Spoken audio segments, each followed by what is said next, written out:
Hello, good morning students. Please subscribe the channel, drop a like, share and comment. Today's transcription number 505 of Sir Kailash Chandra's volume number 23 on the speed of 120 words per minute. Start. Mr. Chairman, Sir, at the very outset, let me express my regrets that there is such a delay in replying to the debate on the rise in prices. But as you may recall, when Professor Das had initiated the discussion, I was expected to reply on the same day in the evening. But since a number of speakers were to make their speeches, I had my difficulty as I had to go for the meeting of the World Bank and IMF to plead the case of the developing countries.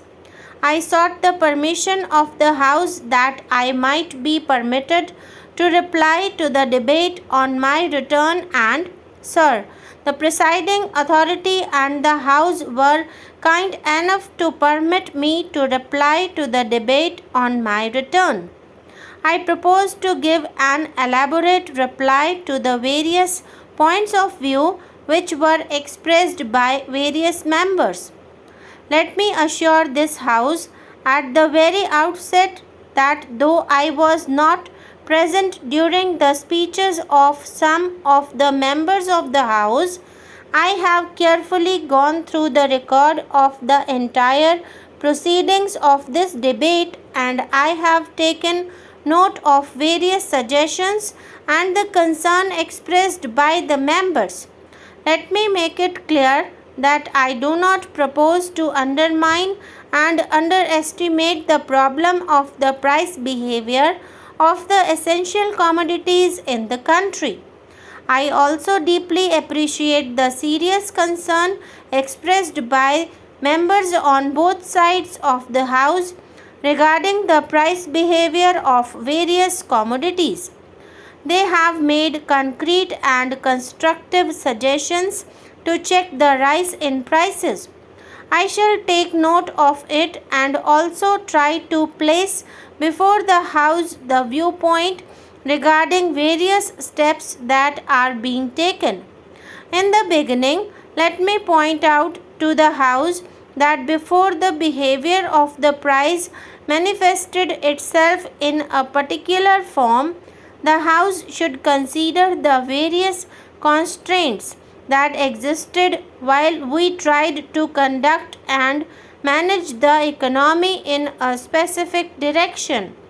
On 1st December 1989, unfortunately, the deficit was of the order of rupees 13,800 crores and by the end of December, it was of the order of rupees 11,800 crores.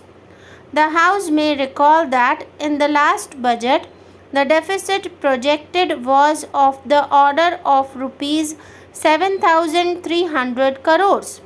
There was a substantial rise. By the end of November 1982, the foreign exchange reserves were only rupees 5,000 crores and the balance of payments position in 1989-90 was of the order of rupees 7,700 crores in terms of trade deficit. The inflationary rate at that time was almost 8%. That is, on the annual basis, under these constraints, we had to start functioning, and as a result of that, certain pressures on our economy were visible right from the very beginning. Sir, I would like to refer to the post-budget situation. I cannot pass on the entire responsibility and burden on what happened in the previous government.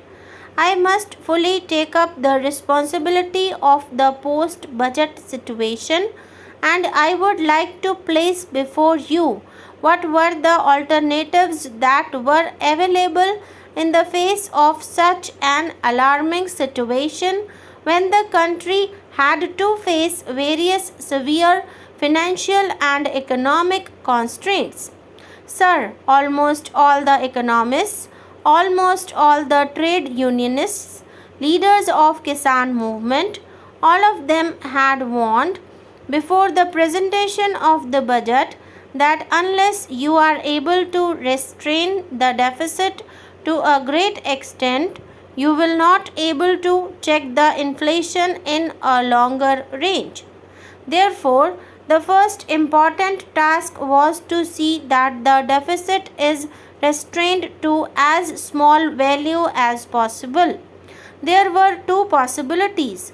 One softer option that was open to us was that we should not try to have much of resource mobilization, should not try to raise taxes, should not try to have the levies even on the luxury goods, should not try to have the direct taxation in such a manner that a highly intensive capital industry might be disturbed and their wrath might be invited.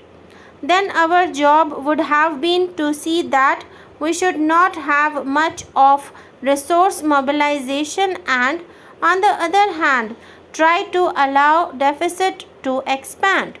If that had happened, no doubt there would have been greater impact as far as inflationary pressure is concerned, and in the long range, that inflation would have survived for a longer time and to a greater extent. The second option was harder option.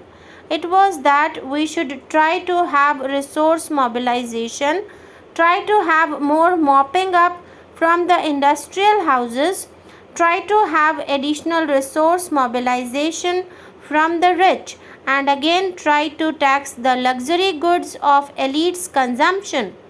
As that was not adequate, an unpopular task, an unpleasant task of mopping up certain resources even from the petroleum products was taken up.